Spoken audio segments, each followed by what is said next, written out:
Hello, everyone, and welcome to the Art of Prevention. Yet again, we have another amazing guest on the show, and this is Dr. Alec Dragelin outside of Nashville, Tennessee. He's about to open up his own rehab chiropractor practice, and today we're going to dive into some of his backstory and then some of the reasons why he became a rehab chiropractor in the first place, how he treats athletes, and then how we can use some of our clinical knowledge and some of our background to help us prevent injuries in athletes in the future too. So, Alec, we were talking yesterday about some of your origin story and how you've played a ton of sports and had these really interesting experiences medically, and then how you use those experiences to bounce back and become the freak athlete that you are today. So Yeah. I'm gonna let Well, you take it from there. yeah, for sure. Thanks, Nick. First of all, appreciate you having me on.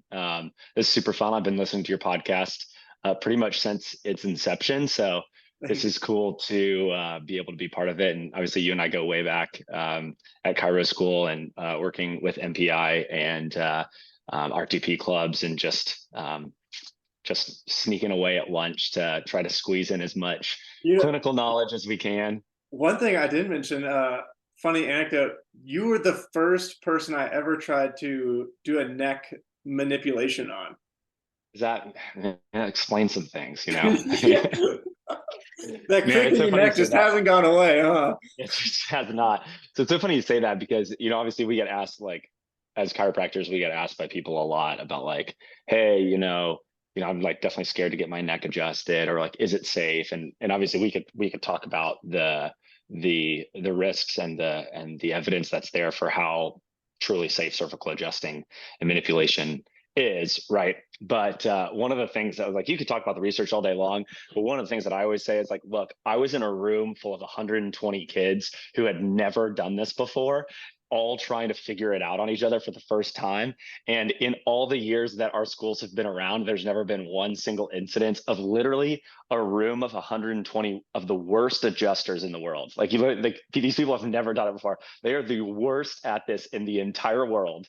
And nothing bad happens like in those situations. And so I'm like, if that is not at least a case example of the safety of cervical manipulation, then and then I don't know what is. If you take a room of the worst humans in the world at it, and things have been going well since the beginning of the profession there. So I don't know. I mean, that's just one little tidbit there, but Yeah, I mean, it just goes to show. I mean, it's definitely for some people they just possess those skills, but for a lot of us, mere mortals, it was definitely a learned psychomotor skill.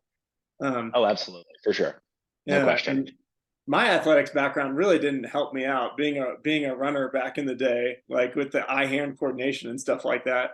Yeah, Um, fast twitch hand muscles, not your strong suit. yeah, however, you played a lot of different sports growing up, right? Yeah, I had a pretty like interesting, I guess, sports background. One of the things that I typically say is like I never was really good at anything. I was just like kind of good at a lot of things, like okay at a lot of things. I grew up playing soccer mostly, did some swimming as well. My mother was an avid marathon runner, and so I often say that I ran before I could walk because literally since the day I was born, she would put me in her jogging stroller and run 10 miles a day with me, and so I think that definitely like rubbed off on me over time. But yeah, going into high school, I wanted to try some different things, and so I switched from soccer to football and wrestling. Realized that I was about as useless as a soccer player on a football team could be for football. And so I enjoyed that. I played it for 2 years and then ultimately just realized that I was much better at kind of individual sports, wrestling, running, swimming. Those were kind of the things where I really found passion and felt like I was able to succeed and shine there. So loved wrestling, loved running as well, did some half marathons. My junior year of college, did my first triathlon, which was a 70.3 half Ironman. Just kind of like took the plunge and jumped right into the biggest thing that I could like conceive doing.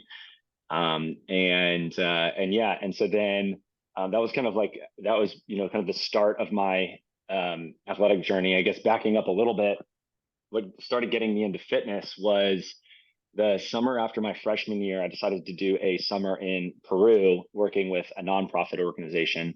And so I lived up in this indigenous community. It was about an hour and a half outside of Cusco in the Andes Mountains. And one of the things I didn't realize going into there was their diet was 100% potato based. And so for 2 months straight, I literally ate potatoes. They had 300 different varieties of potatoes, mind you. Um, None of them were very good, but they did have 300 different varieties. And so I literally was just trapped in the Andes Mountains with like no cell service, no electricity, no clean water, and potatoes for a diet. And ultimately ended up contracting Giardia and two other intestinal infections that landed me in the Cusco hospital for 3 days. And I was about as sick as you could imagine, like sick as a dog, and just didn't realize, because I didn't have any mirrors when I was out there, like how absolutely atrocious like I just started becoming. Like I was withering away into nothing. And I got back and stepped off the plane, and my parents were picking me up, and my mom just burst into tears. And it was not because she was happy to see me. It was because I looked so horrid after just like having not showered or eaten any protein, and then being sick in the hospital like for 2 months. Like it was just, it was an experience for sure. And so I came back, I had this big old distended belly. I'm not even sure if it was from the protein deficiency, like almost like a kwashiorkor kind of thing, or if it was literally just remnants of the intestinal infections that I had. I am not, I don't even know at this point, but my arms and legs had withered away to just about nothing. And I had this big old pot belly situation going on as a like 19-year-old. And so I got back and I realized like this is like something has got to change. Like I got to figure this thing out and undo the last 2 months. And so I started lifting weights, and that's kind of how it began. So sophomore year of college, started lifting, started like just like learning everything that I could from bodybuilding.com, which is like kind of hilarious to think about, just like bodybuilding forums and just like reading bro science. Um, and so that's how I The started. heyday of pro science too. I mean, The those are heyday the of pro golden science. days. Right. Yeah. Um, and yeah, and so just started lifting, and started like becoming really passionate about just like pursuing fitness, and also just challenging my body in different ways. I think became really fun for me. And so that's what led me to ultimately do the half Ironman. And then now my big thing is I still lift and do CrossFit and stuff, but the big challenges that I take on typically is in the ultramarathon realm. And that's kind of where I like to focus a lot of my big goals. Yeah, and you recently completed an ultra marathon in Patagonia, yeah? Yeah, I was down in Argentina back in April, and yeah, we did 110K through um, the Patagonia region, and it was quite the experience. 20,000 feet of climb. Took me about like 25 hours, which was longer than I wanted, but it was an unreal experience, that's for sure. And the road to that ultra marathon wasn't exactly smooth, right? No, it really wasn't. I mean, we were talking yesterday. We talked about this before too, but yeah. So back in January of this year, 2023, I was doing a pretty like just chill CrossFit workout. Had some deadlifts in it, some running. I was 2 days out from a CrossFit competition actually that I was really excited to compete in. Had a girl that I was dating at the time that was going to be there taking pictures of me and my friends. That was going to be like super cool. And so was 2 days out. Was deadlifting 315 for a few reps, and on the third rep of the third set, I got halfway up out of the deadlift, and I knew immediately what happened. Herniated a disc, dropped to the floor, dropped to my knees. And the first thing in my head was, well, the competition this weekend definitely isn't going to happen. The second thing was, oh shit, like, did I just ruin my chances of being able to do Patagonia in April? I mean, it was 3.5 months away. And the third thought in my head was, well, rehab starts now. And so dropped to the floor, like literally didn't even pick up my weights. I've made my coach do it. And I started hitting press ups like right then and there. And they felt good to me at the time. Um, Obviously inflammation hadn't settled in yet. So I think I still had a window of being able to do that. And so I just started cranking them out. I just started cranking out press ups the best that I could. Um, Called in a favorite. I had a dose pack called in for me and started on that pronto. Mhm. And my mentality going forward was, well, yeah, I'm throwing out this CrossFit competition this weekend, but there is no way in hell I'm letting Patagonia slip away from me. And so I'm going to do everything I can in my power to make sure that still happens. So I got on that dose pack the next weekend. I was scheduled to run 20 miles trail, and I did, ran 20 miles. Back was like a little sketchy, and last mile of the last mile of the 20 miles ended up tearing my plantar fascia, and so It's so now just I have funny because it's like in the past, like yeah, no, I have a disc herniation and a torn plantar fascia, and yeah, and thank God for Shockwave. Honestly, we just gotten a Shockwave unit at our clinic, and was able to Shockwave my foot a lot and get it back like in working condition in about 10 days. Um, and yeah, and so then I was like, okay, phew, okay, those were two strikes. Like I get a third strike and I'm out of this thing, but I yeah. still got one. I still got one left. So just from there, it was just like cautious and just kind of kept building up, and ultimately was able to get to the point where I was doing 80 to yeah, probably like 80 to 90 mile weeks leading up to the race, and then had a all things considered pretty successful race. So Wow. Yeah. I mean, what an adventure just getting to the race. I mean, geez. Yeah, I didn't even know about the plantar fascia thing, but that turnaround for like a disc herniation is quick. I mean, 3 months is fast to put on to do another like really athletic endeavor like that. And you said that you had to change your rehabilitation based on your goals versus if mhm. you had a patient in the office that whose goals were a little bit different, right? Yeah, absolutely. Absolutely. Yeah. So by no means, when I look back on what those 3 months leading up to the race were like, I mean, by no means was that an ideal rehab situation, right? Yeah. Um, I say that like my mentality was like rehab starts now, right? But the reality is I knew very well that the meat and the potatoes of my rehab was not actually going to begin until that race was over. And so, in my mind, when I think about, hey, what are some of the big markers, especially for a fitness athlete coming off of a back injury? Clearly, what are some of the big markers that we look for in our athletes, in our patients, to really kind of have that stamp of approval of like, hey, look, like you're good, like you are well on your way to being recovered from this thing. Our role as physicians can start to fade out, and it's now time for you to make sure that you step into the hands of a qualified strength and conditioning coach, trainer, what have you, to kind of guide you through the rest of that journey. But really, for us, it's getting back to heavy back squats first, right? And being able to control compressive spinal load, going through the range of motion of a squat, and then getting back to pulling from the floor. Typically, especially coming off of a disc herniation, the first step would be getting back to more of like a hex bar or trap bar type deadlift. And then from there, working back to a straight bar, if that's something that's applicable for the individual.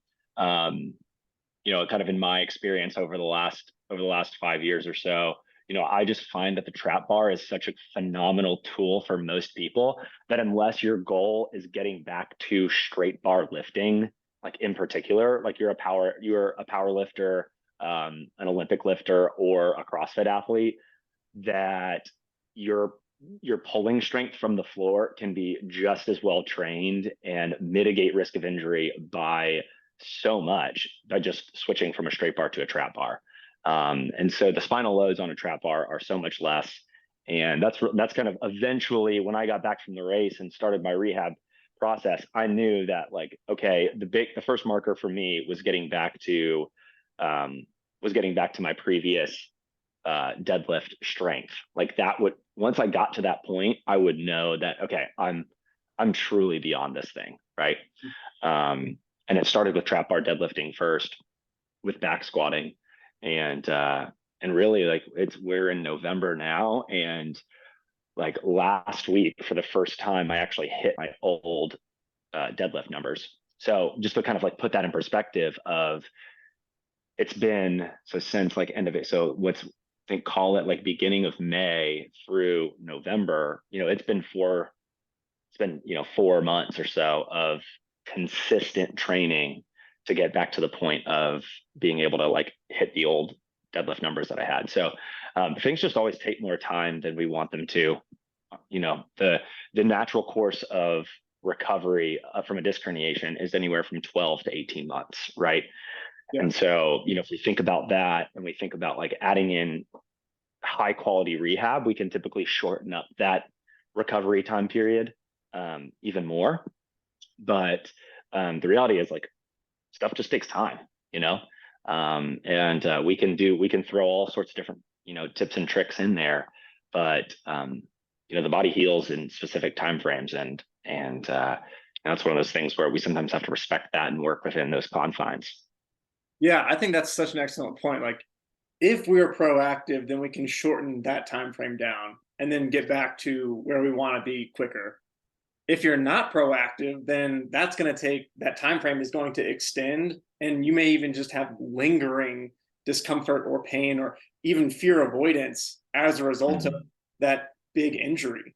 And that kind of touches into the emotional sort of component of being injured, which is always like really tough. And one of the things that lingers for me since some of my injuries back in college is, a lot of that emotional component that not a lot of people talk about. Like if I go for a run and I feel my Achilles get tweaked, like it feels weird. Like it's not like my Achilles is super blown up and I'm like, I can't walk or anything like that. It's just like, I feel that tweak and it just brings back this wash of like all the crap that I had to deal with back in the day when you can't hang out with your buddies and go for a run, and you're isolated in the training room and you can't do the stuff that you want to do. So right. that proactive like rehab starts now thing is so empowering for individuals. Like you need to develop an action plan with your coach, with your healthcare provider as quickly as possible. And it's not going to be as quick as you want, but in order to get the best results, you really have to start immediately, I think. For sure. And then I think like even speaking to the spirit of this podcast, right? The art of prevention. I think when I think of prevention in my head, what is the number one thing that comes to my mind? And it's consistent lifelong training. Like the number one thing that we can do as humans to prevent injury is to consistently train, right? It's consistent strength training. It's identifying what our potential weaknesses are, not just from a strength standpoint, but just as an athlete, as someone who moves and breathes, what are our inherent things that we're good at and what are our inherent weaknesses? Mm-hmm. And if there are things that are inherent weaknesses of ours, then being aware of those things and taking proactive steps to address them is super important. And I think for the population at large, when we actually step back and look at not just athletes, but we take a look at the general US population, the number one weakness that is facing our population is lack of strength. I say weakness, it's a little, no pun intended, but quite literally, like our number one weakness is weakness. Like, as a population, we are not strong. And that's one of the things that I am super passionate about is helping educate individuals who are going through an injury that the key to recovering from this injury is like, yeah, you got to like do your stretching. You got to like work on your mobility. You got to do all those things. Like all those things are super important. But more than anything else is we have to be strong. We have to strength train. And as we were talking about a little bit yesterday too, and just the the general trajectory of life, right, is that after the age of 35, we start to lose muscle mass every single year, right? I was looking up the statistic the other day, and I feel like the study that I saw was looking at after the age of 50, we lose anywhere from 5 to 8% of muscle mass every year, which Yeah. is staggering. That is staggering. And so if we think about that, like like rehab starts now really ultimately means for most humans, strength training needs to start now. Like it should actually not start now. It should have started yesterday, right? Yeah. If you're not strength training now, you should have started yesterday. And the good news is it's not too late, right? Bad news is that like every day that we delay is one more day that we could have put strength in the bank, right? Yeah. And like as Peter Attia says, he says, find me one 90-year-old who wishes they were less strong.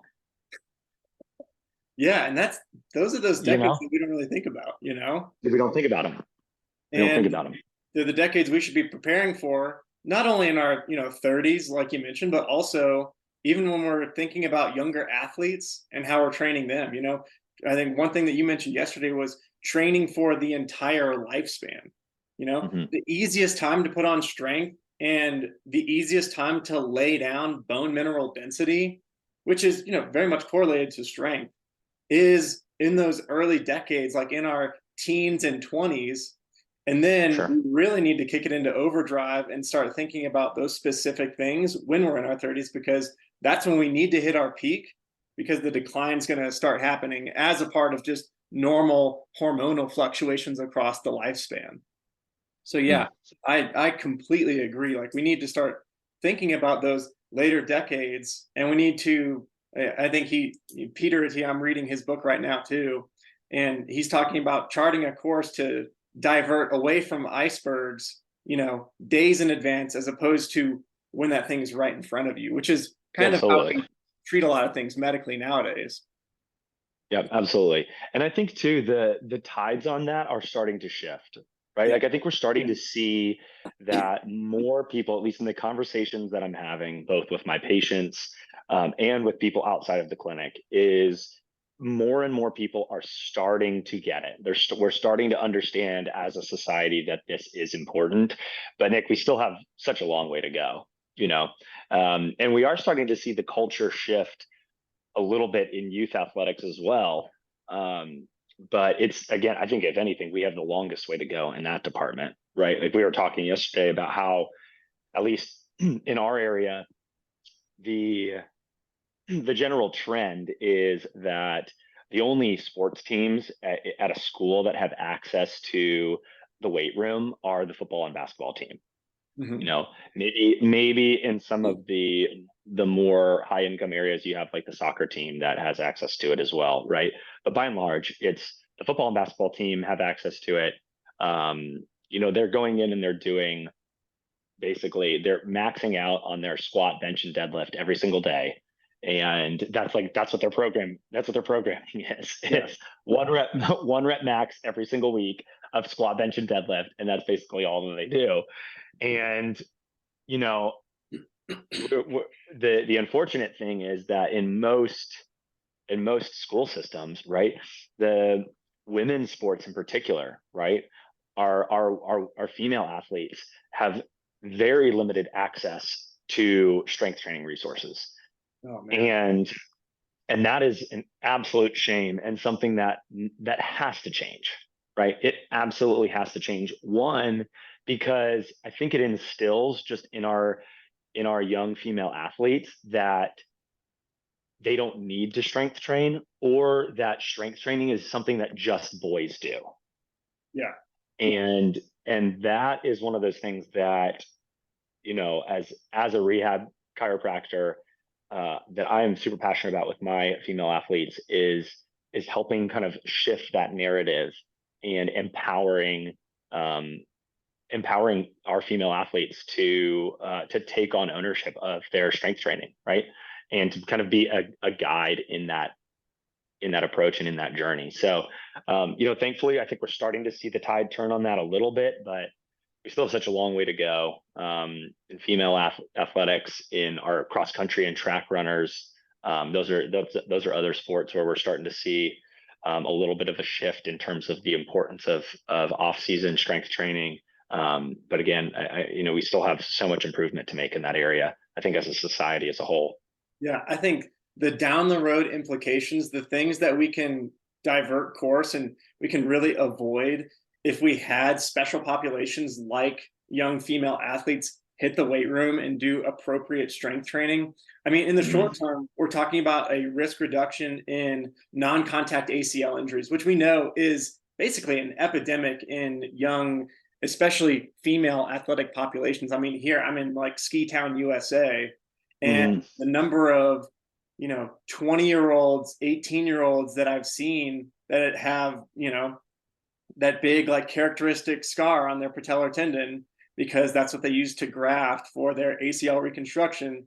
Sure. It would astound you. It's like literally something I ask every single patient, like, knee ligaments all intact? I'm like, oh yeah. Or like, more often than not, like they've had something go on. For sure. And then the long-term implications is, like we were talking about earlier, building up that strength, building up the bone mineral density in the time when all of these secondary sex hormones like estrogen and things like that are at their peak, so that then they can have really, really good bone mineral density. And these are the things that are going to offset bone mineral deficiencies later on in life, like in the postmenopausal era, like osteopenia and osteoporosis, which is a real like killer, and like one of the things that can lead to one of the four horsemen of death, because you don't die from fracturing your hip, you die from being sedentary in the hospital for 6 weeks as you're non-weight bearing after fracturing that hip, and you have to replace it. But all of this stuff, we can reduce the risk by being as strong as possible, regardless of if it's like boys teams or girls teams, right? We have to start treating them like athletes. For sure. And I think one population you touched on that we're also seeing a really big paradigm shift is in the running population and in the running community, because we're starting to figure out, oh, runners are just athletes. Like, yeah, they have to have a strong cardiovascular system. They have to have a good VO2 max, et cetera. And that's what the majority of that training should be for. However, we have to think about these as lifelong people, and we have to account for that. And we have to do things that are going to create a more robust chassis for the engine to propel them forwards. Absolutely. And what kind of things, I mean, what is your elevator pitch for strength training in runners? Because you get a lot of flack from runners, at least I sometimes do, from some of my patients, where it's like, hey, we need to start doing some strength training. What's your elevator pitch, like, as far as why we should start doing some strength training in runners? For sure. No, that's a great question. So one of them is, I start off talking about the 6 fundamental pillars of human movement, right?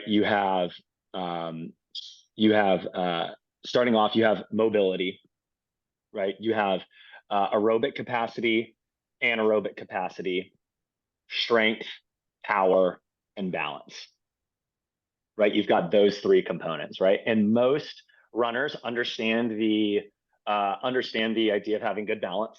Running is a single leg stance sport, right? If your balance is atrocious as a runner, like, you do not do very well, right? So single leg balance, very important to be able to have good quality single leg balance as a runner.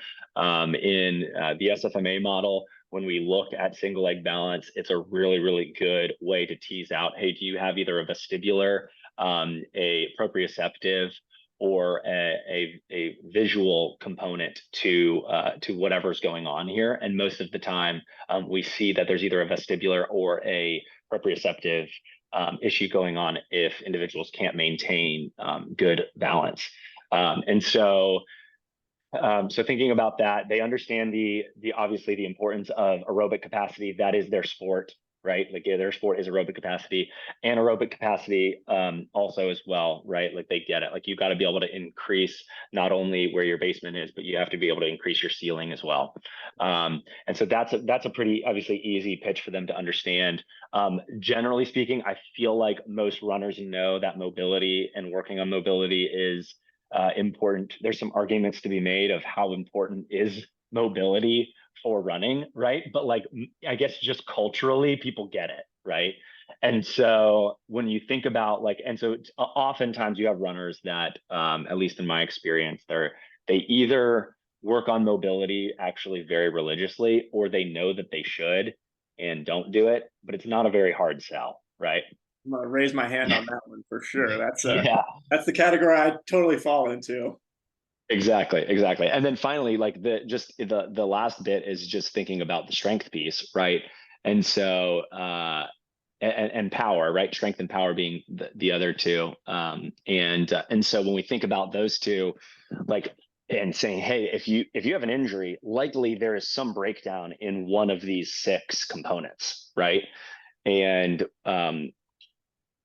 if you feel like, hey, your aerobic capacity, your anaerobic capacity, your balance, like all of those things are doing well, then it means like if you've got those three under control, it means that there's probably a breakdown in one of these other three. And when we actually like find, well, what's the lowest hanging fruit here? It's probably the strength training piece. So until proven otherwise, if we start incorporating strength training, we will see that those rates of injury decline dramatically, right? And not to mention that if there's a particular injury where the runner has to literally take time off running, you have a bone stress injury or something like that, the only other option to training is strength training, right? And so in order to progress them back to a point of being able to tolerate bony impact loads, the only way to do that is you have to build up strength first.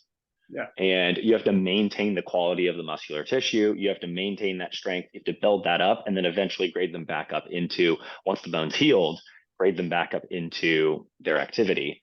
But honestly, like I feel like in the rehab setting, the sell, once a runner is injured, for me, the sell, so to speak, on being like, hey, dude, like it's time. We should have been strength training this whole time. And like now we don't have another option. So we strength train.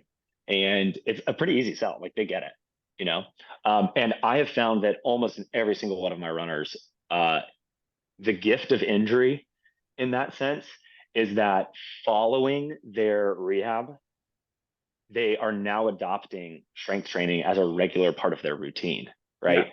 And so when we think about like, all right, well, what's the silver lining here of this injury? It's that, hey, you actually like came out the other side of this thing and you're going to be a better athlete, a better runner moving forward because now like you've seen the benefits that the strength training can have and you're adopting that into your life and into your routine.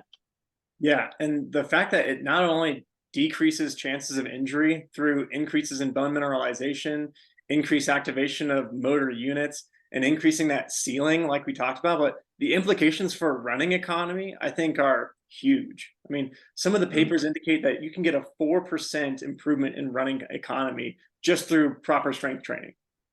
Yeah, I believe it. Which it's like, people go crazy about the newest shoe that gives us, 2 to 4% improvement in running economy and stuff like that. But it's like, instead of like putting down hundreds of dollars on a single use pair of shoes, like, why don't you just strength train? And it's going to have so much more of a variety of benefits to your entire body and to your running performance than going out and like doing the easy way out and just buying a new pair of shoes. Dude, I literally had a tweet the other day where I was thinking through something similar, but more in the realm of supplementation, where I basically was like, hey, if you're not consistently eating 1 gram of protein per pound of body weight, you're not getting at least 7 to 8 hours of good quality sleep every night, and you're not strength training consistently, do not waste your money on a single supplement unless it's protein to get you up to that 1 gram of protein per pound of body weight per day. Like, because otherwise we are majoring in the minors and minoring in the majors, right? We are like Yeah. spending our efforts and our energies on something that's going to move the needle like a couple percentage points when we're missing the 80% that's actually the meat and the potatoes of what's most important, right? And so I agree with you 100%. It's like, dude, if as a runner, you're not consistently strength training, if you're especially in off season, right? Like if you're ramping up mileage, the conversation shifts and changes a little bit because we have to like be cognizant of your energy balance and your recovery and all of that, especially if you're putting in, 80 to 100-mile weeks, right? Like it's still very possible to strength train, but we have to tailor it a little bit differently. But in particular, like if you're in the off season and you're just in maintenance mileage mode, there is no question that the biggest money that you can be putting in the bank is getting in 2 days of strength training a week.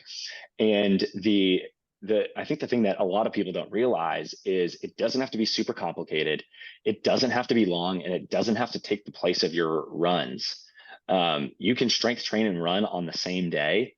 What we've found is that anywhere from 4 to 6 exercises in a resistance training session is plenty, with somewhere in the neighborhood of 3 to 4 sets. And the great thing is, like, you're not training for hypertrophy. So we don't have to get you to failure. We don't have to get you close to failure. The top end set of your lifts just have to be decently hard. Like you have to walk away from that feeling like it was hard, but also you can walk away feeling like you had a little bit left in the tank too. And you're still going to get the majority of the benefit from the strength training as a runner. And then also keep your central nervous system from getting super fried and taxed so that you stay fresh for your run the next day as well. And so our process with strength training runners is like, it's way less involved than people think. Like it's literally just doing something compared to nothing, and you already get the majority of the benefit. So like literally just like showing up and doing something will move the needle so much compared to just not doing anything, that the idea that you would not do anything at all is like very confusing to me. Yeah. You know? And the fact that like neuromuscular gains are going to be like almost immediate. I mean, within 3 weeks, you're going to see huge recruitment gains in the amount of actual muscle fibers you can recruit. And that's not just in the weight room, but that translates to running. For sure. Actually, I've had one of my good friends, Lucas Clauder, who's a PhD in biomechanics, and he teaches at Northern Michigan University. And we were talking about this exact topic. And it's so funny when you have good information, if you talk to different people, they all say the same things. And like, Right. it's Yeah, not it's like I true. primed you for this or anything like that, but you're saying the exact same things that me and Lucas talked about like a week ago, Mm, which just goes to show like this paradigm shift needs to happen. And it's going to overall have a huge benefit in running performance and running economy and resilience and capacity in these runners. And it's not as hard as people make it out to be. And I think yeah. one of the pervasive like myths surrounding running like strength training is that runners are endurance athletes, so they have to lift light weights many times. But as you kind of hinted at, that's going to lead to way more peripheral fatigue in the musculature, way more central fatigue in our nervous system. So you're just overall just going to be more fatigued. And it's not the best way to train our tissues. And we can get a lot more bang for our buck by actually making things a little bit harder and doing actually lower amounts of reps and sets and stuff like that. Mhm. Yeah. And I think it's important to highlight, you know, you and I are both runners and have been runners for quite some time. And I think it's important to highlight and just recognize, I think a big pain point in the running community, I feel like now, is a lot of our audience is going to hear this as runners and be like, yes, I hear what you're saying, but like I don't know like how to do any of these things. I've never stepped foot in a gym before. I don't know how to like touch a weight. Like I literally just feel so uncomfortable with the idea of that. And like, I just want to say to anyone out there who is feeling that way, like, that is okay. It is okay to feel that way. And there are plenty of rehab professionals throughout the country whose passion is to help introduce you to that. And that's one thing that we do at our clinic at the lab, is really help introduce runners to that strength training who may have never touched a kettlebell before in their life, and don't know the first thing about doing a goblet squat or a single leg RDL. And they might even know what those words mean, Yeah. and that is okay. It is okay. And there are so many rehab professionals in just throughout the country who are there for you, who want to be able to help you in that journey. And so I just want to like say a word of encouragement. Don't let the fear of not knowing what you're doing prevent you from stepping foot in the door, because anything worth doing is going to be uncomfortable at first. And so embrace that discomfort and take it on as an exciting opportunity to make yourself better, and to take that one step forward to becoming a better athlete, to becoming just more confident in yourself, and just be encouraged by that, because we've all been there, and there are people who are out there who are eager and willing to help you. So Yeah, I completely agree. And, shameless plug, like that's why, I've been putting together this strength training for runners PDF so that people can go from zero to, having some information and knowledge and know-how on like how to start and how to incorporate these things into their training. And I think that if somebody is like, we talked earlier about finding weak points.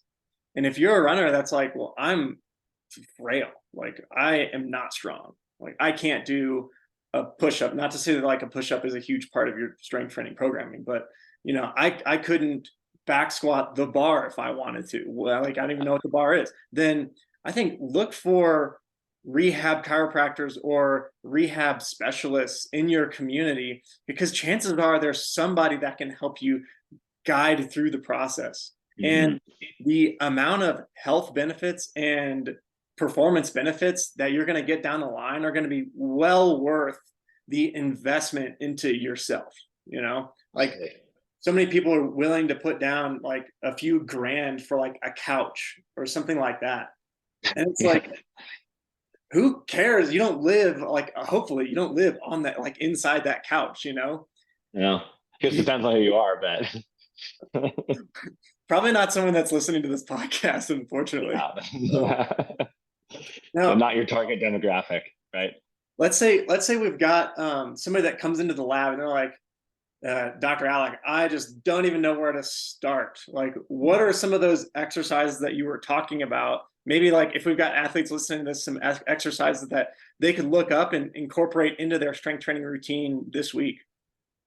Yeah, you mean for runners in particular? Let's go for runners in particular. Yeah, no, that's a great question. So, I definitely have my favorites. I'll share By some no means, that we've gotten. by no means is this an exhaustive list, or will this be appropriate for every single person? But I just think when I think through the demands of running, what are some of my favorite exercises to train? I have to start with the trap bar deadlift. I have to. Kipchoge trains trap bar deadlift. He does actually over. just. That's it right there. We could stop. Kipchoge does it. Okay. Oatmeal for breakfast. Trap bar oatmeal deadlift. for breakfast. Trap bar deadlift.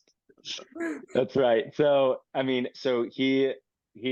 pretty sure I read he hits reps at like, I want to say it's like 305 or something like that for his sets, but he does just the concentric portion of the lift. So he lifts and then drops, lifts, drops.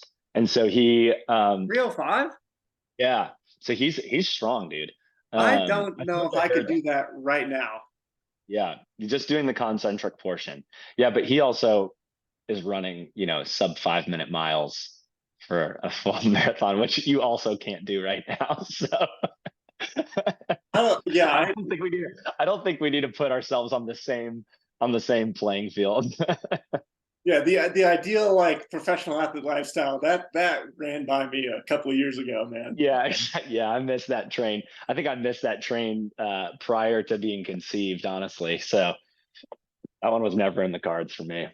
And I didn't even know. I mean, 305 is a pretty astounding Yeah, number. I want to say it's like 305 or 315. I heard that on a podcast a few months ago, and I was pretty blown away by it. I was like, damn, Kip, nice job.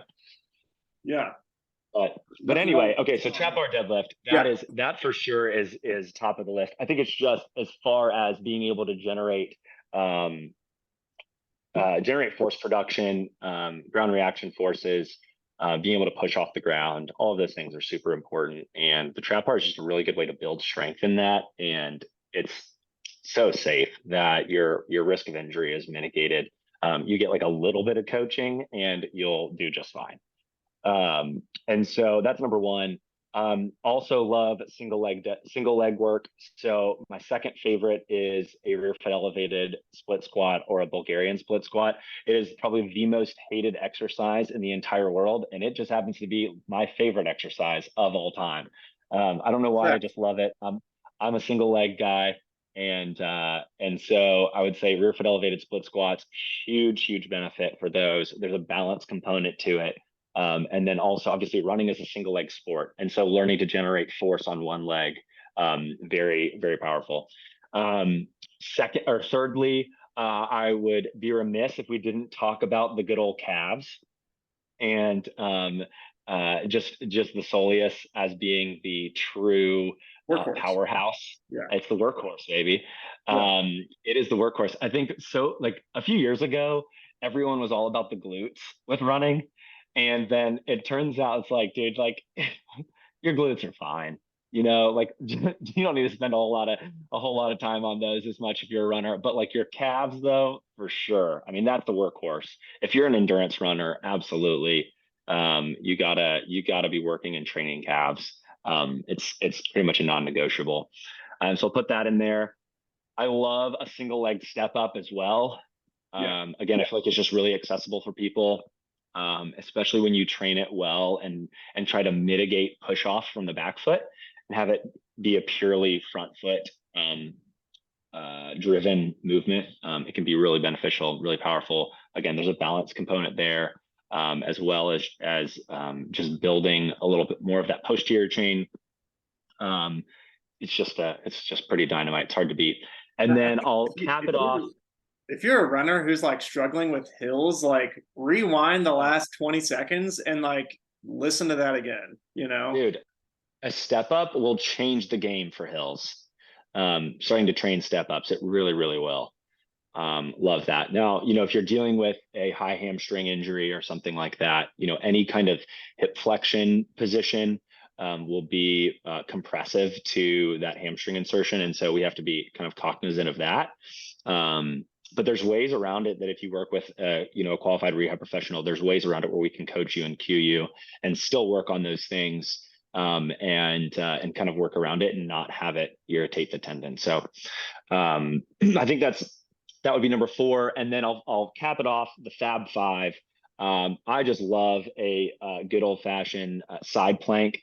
And if you're feeling fancy, a side plank with a little hip abduction in there is absolutely dynamite. I'm a huge fan of really training sagittal stability and being able to and sagittal and frontal plane stability, I guess I should say, and being able to mitigate the forces that move side to side, right? And so if you're a runner and you think about like our goal as a runner is to move this way. And if you're moving, that's for people that are not savvy on the planes of motion. Sagittal plane is like you're running straight ahead. Coronal plane is like you're going side to side, kind of like a crab, like walking side to side. And then the transverse plane is our rotational plane. So sorry to interrupt you there, but there you go.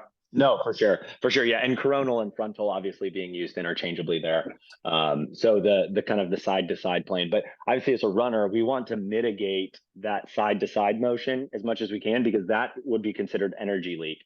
So with our energy production, we are trying to move ourselves forward right? That's the whole goal, is like move forward while you're running, right? So any energy that's lost being moved side to side is energy that's not being used to propel us forward, right? And so that's why I love all of the single leg work, working on the balance component of things, but then also side planks I find are really valuable for working on that control in that frontal or that coronal plane, to be able to just build up strength and endurance in the hip musculature, in the obliques, and the core as well.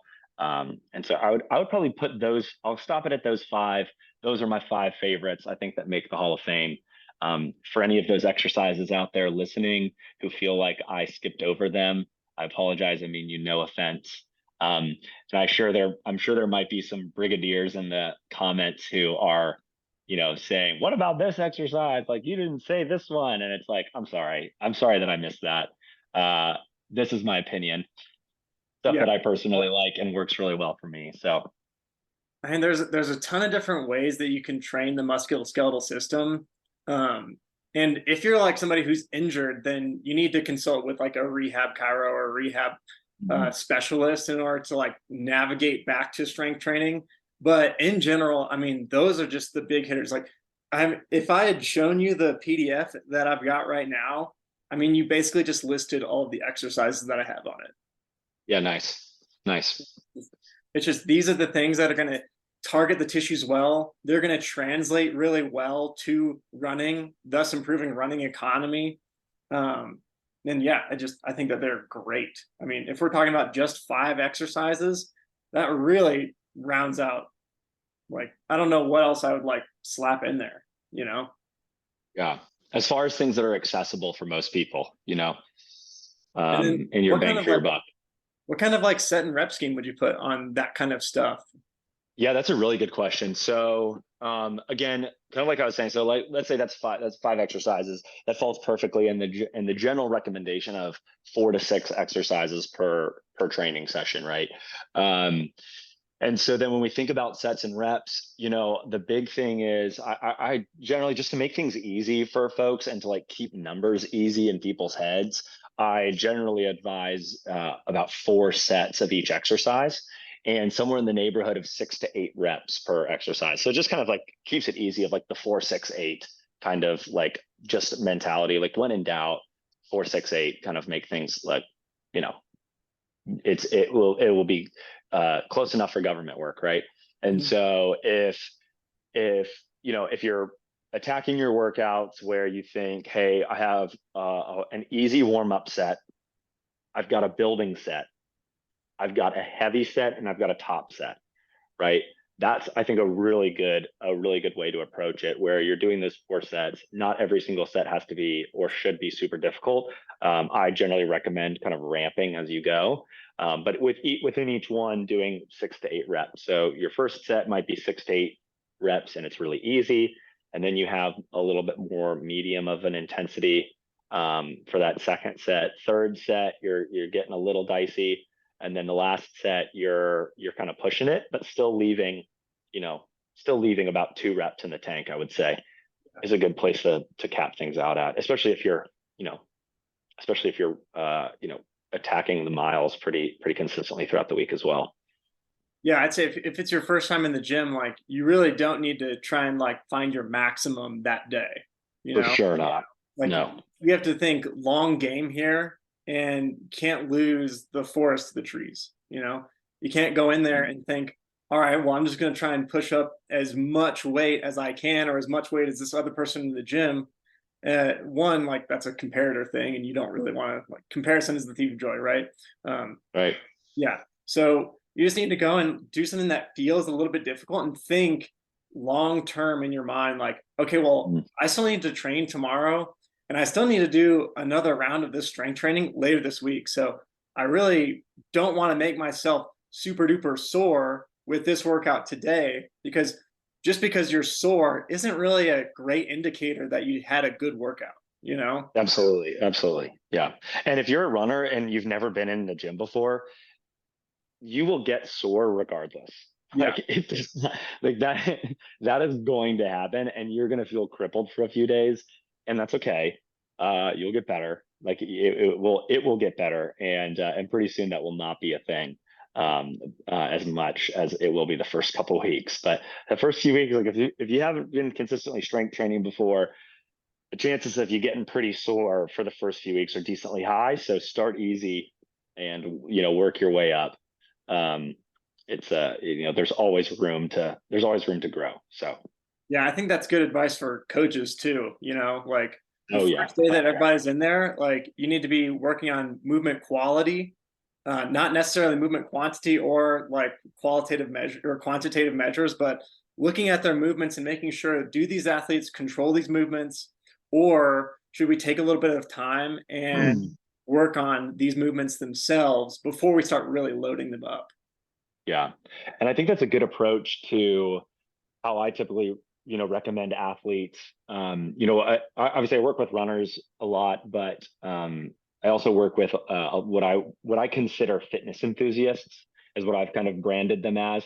It's CrossFit athletes, people who do boot camp type workouts, your Orange Theories, your Berries, your F45. It's those types of workouts that a lot of people, sometimes are called, weekend warriors, what have you, going in and trying to, get in shape or whatever. And one of the biggest pieces of advice I have for those individuals, which applies to runners as well, is really just like how you break down the intensity of your workouts during a week. And the reality is 80% of your workouts should be in this very like kind of I would say moderate level of intensity, at best, right? If you look at like some of the best runners in the world, most of their workouts are they're at a zone 2 easy conversational pace, like zone 2 or less. Like it is chill. Like we could in theory have done this podcast over a run and we should be able to maintain the conversation just fine if we had done that. Like that, it's that kind of level. Your other 15% is where you really push it and you give it everything you got, and you kind of leave it. So if you do the math, right, like you got 80%, that's 4 workouts. If you're working out 5 days a week, right, 80% is 4 workouts. That's one workout that leaves you where you're really hammering, right, and you're pushing it where you're lying on the floor and gasping afterward, right, and feel like you just emptied the tank. Like that's 15% of your workouts. And the last 5% is, I heard this one time, and so I can't claim this expression, but I love it. It's your go see God workouts.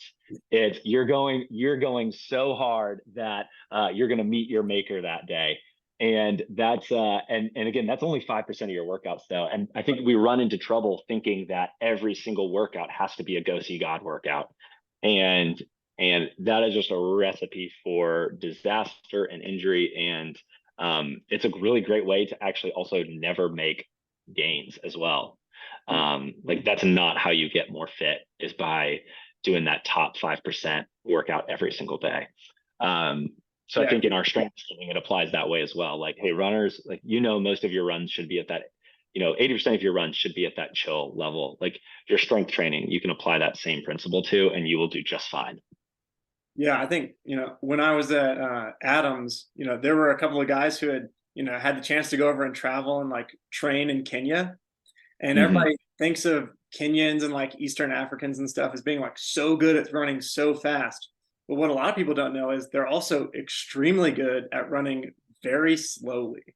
We used to Yes. call the Kenyan shuffle on like our cooldowns and stuff like that. And these guys would tell us like, oh yeah, some days when they start out their progressive runs, they're running like 11-minute mile pace at the beginning. And Yeah. they may finish that run at like 5-minute mile pace, but a lot of times they're putting in that volume and that 80%, you know. Hmm. And I think that, yeah, it does translate to our strength training. And if you're overdoing it and you're overtaxing the system, then that's a great way to not get gains. If you're tasting metal like pennies Yeah. All the every time. single workout, like Yeah. you either need a blood test or you need to change your training. Like, Right. That's right. Yeah. No, that's good. Man, I haven't tasted metal in a while. I used to hit that a lot, but I dude, you should just think I've travel up chilled out here. a little bit. You can go up the stairs and maybe taste it up here because Yeah, I imagine so, dude. I imagine. Yeah. Yeah.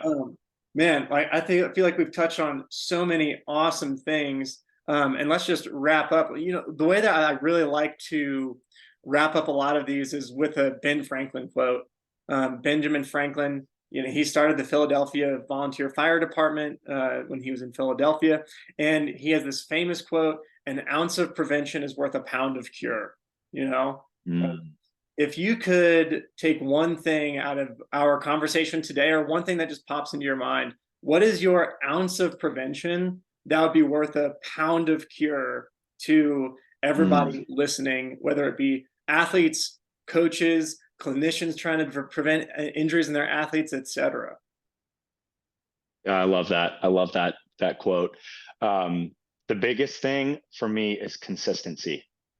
And I think it goes back to the training intensity breakdown that we just talked about, and being able to show up day after day and knowing that tomorrow will be there, but also recognizing that one of the biggest things that you can do for yourself to make the inevitable journey of rehab and recovery as smooth as possible is putting grain in the storehouse today.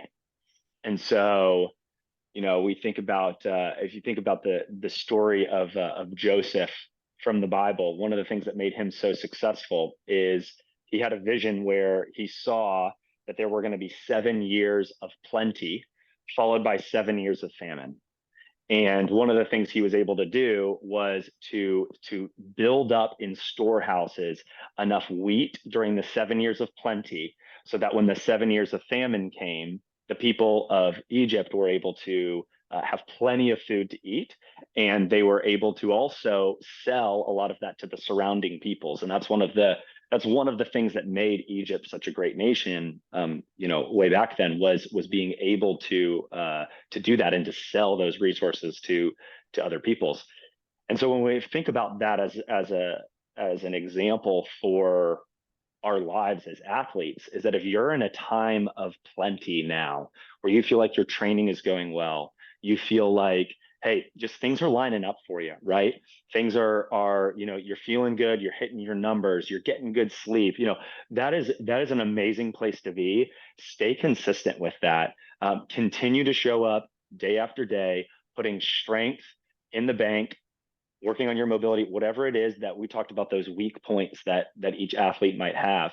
Whatever your weak point might be, the area that you naturally need to work on, spend time and invest in that area, because inevitably when that time of famine comes, and in this analogy, that time of famine being a time of injury, right?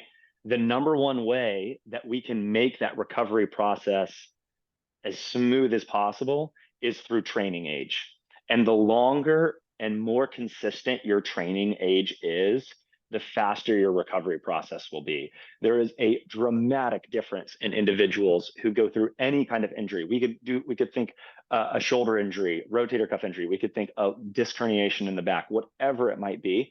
The individuals who consistently have a training age that is that has been consistent through many years of their life, their recovery period is drastically shorter than those who are using their injury as now a reason to start making change in their life. And so I think the take home message is stay with it, stay consistent. If you haven't started yet, it's not too late.